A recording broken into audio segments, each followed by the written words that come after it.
আসসালামু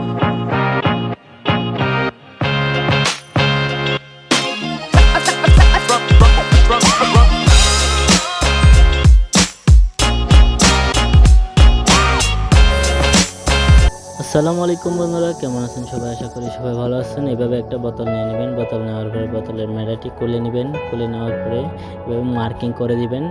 একটা দাগ দিবেন, দুইটা, এরপর মাঝখান দিয়ে আরেকটা দিবেন, এরপর এই পাশে আরেকটা দিবেন। এভাবে এভাবে আঁক দিয়ে দিবেন।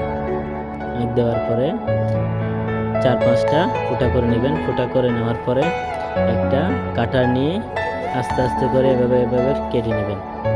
কেটে নেওয়ার পরে সুন্দরভাবে এটা তুলে নেবেন। তুলে নেওয়ার পরে এটা আবার বোতলের মধ্যে লাগিয়ে দেবেন। তো দেখতে পাচ্ছেন এভাবে কেটে ফেলছি। কেটে ফেলার পরে একটা ডিম নিব। ডিমটা ভাঙার পরে একটা বাড়িতে নিব। বাড়িতে নেওয়ার পরে এরপরে চিনি নিব 60 গ্রাম।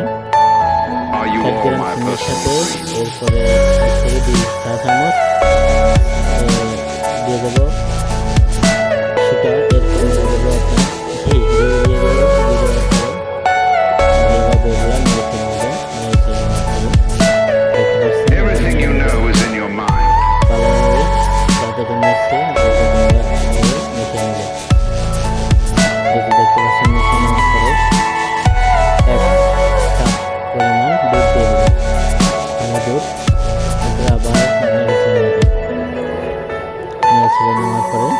এরপরে ময়দা নেবেন 150 গ্রাম। যে কোনো ময়দা নিতে পারেন, আটাও নিতে পারেন। এরপরে চালের গুঁড়া নেবেন 150 গ্রাম। এরপরে ভালো করে মিক্স করে এভাবে গাঁটিয়ে নেবেন দুটা মিলে। সুন্দরভাবে গেঁড়ে ছেড়ে নেবেন। এভাবে সবগুলো মিক্স করে নেবেন। মিক্স করে নেওয়ার পরে আস্তে আস্তে করে এভাবে ভালোভাবে মিক্স হয়েছে কিনা এটা দেখবেন। তো আস্তে আস্তে মিক্স হয়ে যাচ্ছে, দেখতে পাচ্ছেন। তো আমি সবগুলো হাতে করে নিয়ে এভাবে করে ভালোভাবে কামিনটা মেরে নেব। এই যে এভাবে একটা গুল্লা করে আস্তে আস্তে করে বানিয়ে নেব। এই যে এভাবে দেখতে পাচ্ছেন, 2 হাতে এভাবে করে রাখবেন। রাখার পরে বোতলের মধ্যে ভরে নেবেন। এই যে এটা এভাবে ভরে নেবেন। ভরে নেওয়ার পরে তারপর একটা ওই যে মেড়া যেটা কাটছি সেটা এভাবে করে নেবেন। করে নেওয়ার পরে উপর দিয়ে এভাবে জাকি দিবেন। জাকি দেওয়ার পরে এরপরে এই যে আস্তে আস্তে করে এইভাবে করে বানিয়ে নেবেন গোল করে। একদম কি সুন্দরভাবে পিঠাটা উঠতেছে, দেখতে পাচ্ছেন। অনেক স্বাদ আসলে এগুলা। পিঠাটা দেখতে অনেক সুন্দর, মিষ্টি। সেভাবে অনেক পিঠা বানিয়ে নিলাম। তো ভালোভাবে এভাবে সব পিঠা বানিয়ে নেওয়ার পরে এভাবে তেলের বাটিতে তেলগুলা দিয়ে তারপরে সুন্দরভাবে ভেজে নেবেন।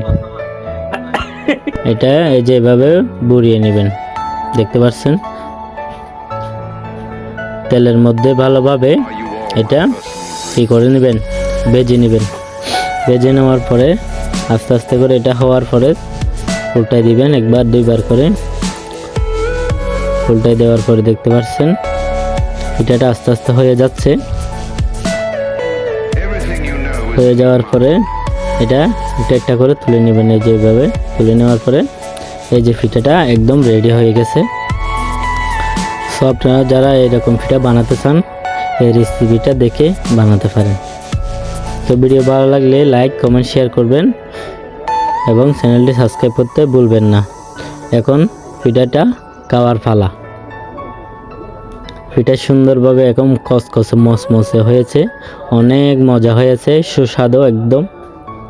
সো পিঠাগুলো খাবেন, মজা করে খাবেন। দেখতে পাচ্ছেন কি সুন্দর হয়েছে একদম।